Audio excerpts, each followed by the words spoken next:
Welcome back to Hematite Homestead. Another week growing things, and I got my land giant pumpkins. They're doing really well on the back porch in the greenhouse. Got the heat lamp on them at night to make sure that they continue to be successful, and I'm going to get some huts built for them, so let's go check that out.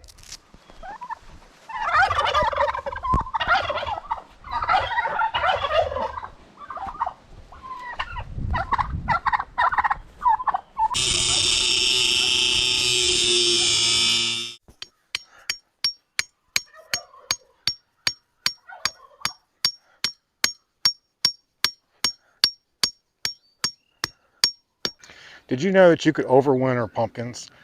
Stick around till the end, I'm going to show you overwintering pumpkins.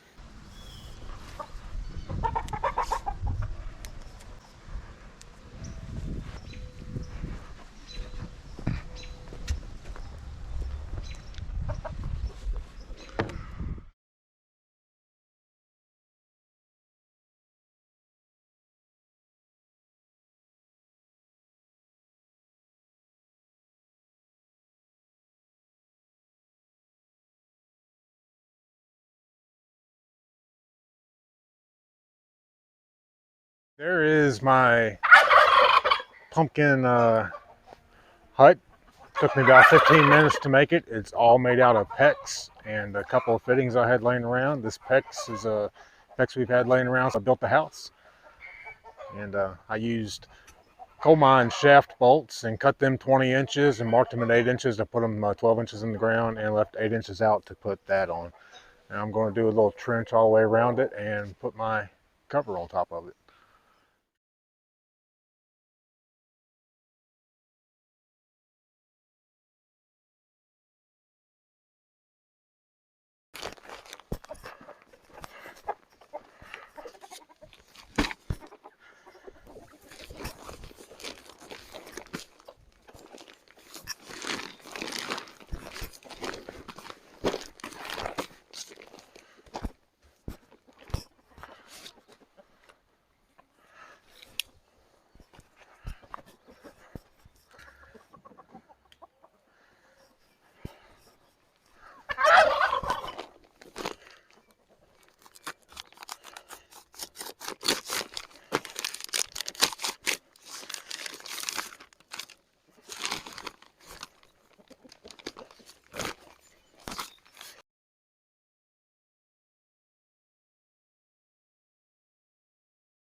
That is 3/4 PEX, and I'm going to use these large binder clips to attach it to the PEX. Last year I bought some clips that were made for 1/2 inch, and they won't quite go on this. You can get these on Staples or Amazon, or even Walmart carries them. Yeah, I happen to buy these on Amazon.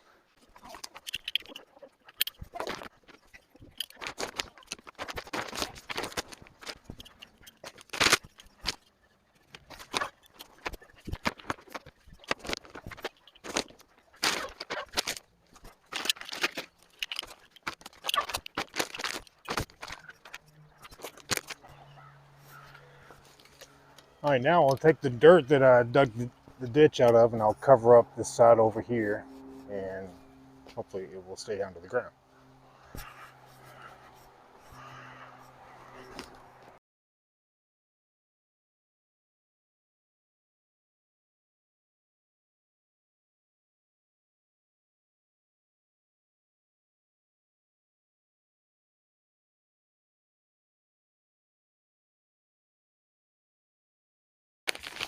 Right now I'm going to do the same thing to the front. I already did the back. It's a little cumbersome to get back there because it's so close to my water trough, and my water trough is about half full from all the rain we've got the last couple of days. So I can't move it. And I'm going to do the same thing on the front. I think I'm going to use this, you can't hardly see it there. I think I'm going to use this 2x6 on the front instead of covering it with dirt, because this is the side that I'm going to want to access. I'm going to wait and see how that plays out.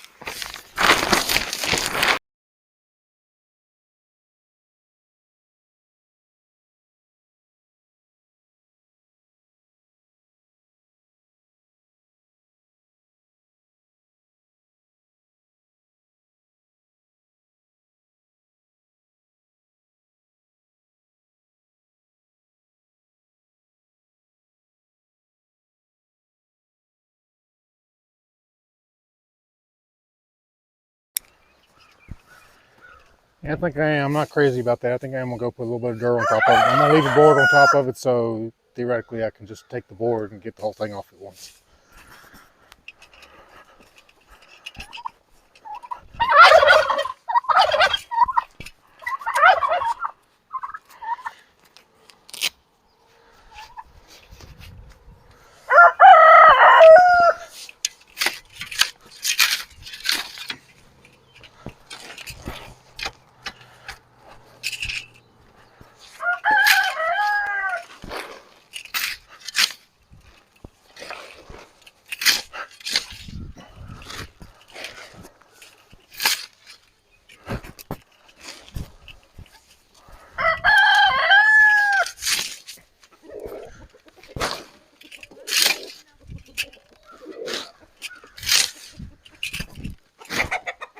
What?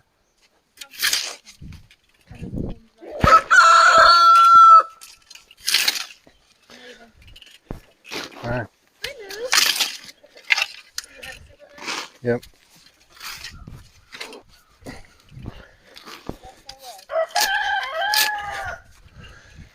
He's making sure I'm moving all the pieces in the right places.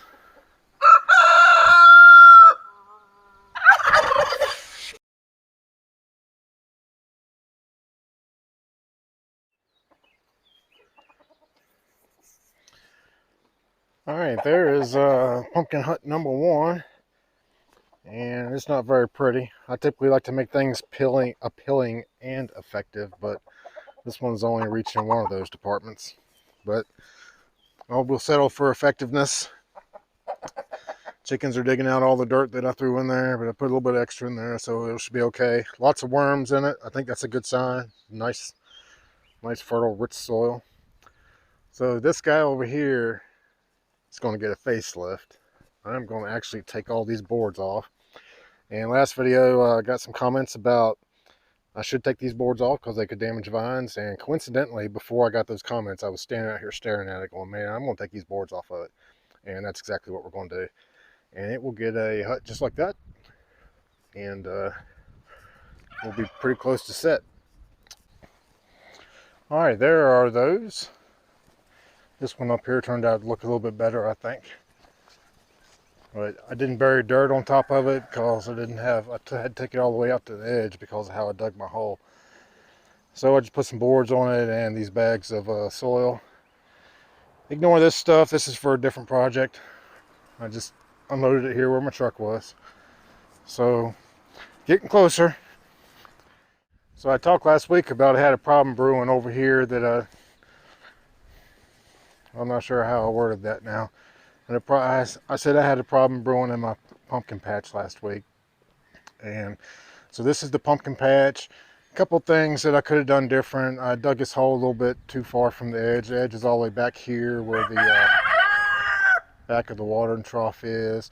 I lost about 24 square feet or so because of digging the hole too far this way.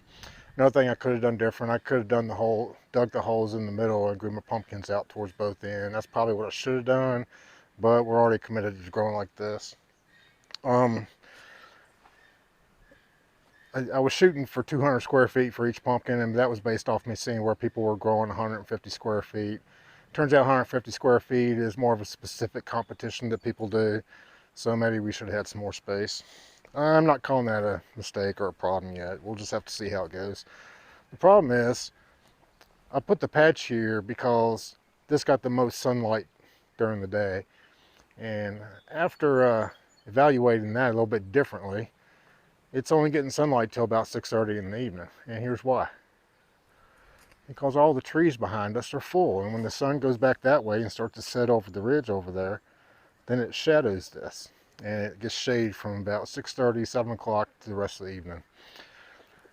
So I looked at it. I looked it all over while the trees were empty. And it had sunlight all day long. And I was like, this is the perfect spot for it. I'm not calling it a mistake because this is about what we're going to have anywhere we plant here on the property. So these daggone trees, I'm not cutting the trees down. Some of these are maple trees, and we're definitely not going to get rid of maple trees, and we'll just have to deal with it.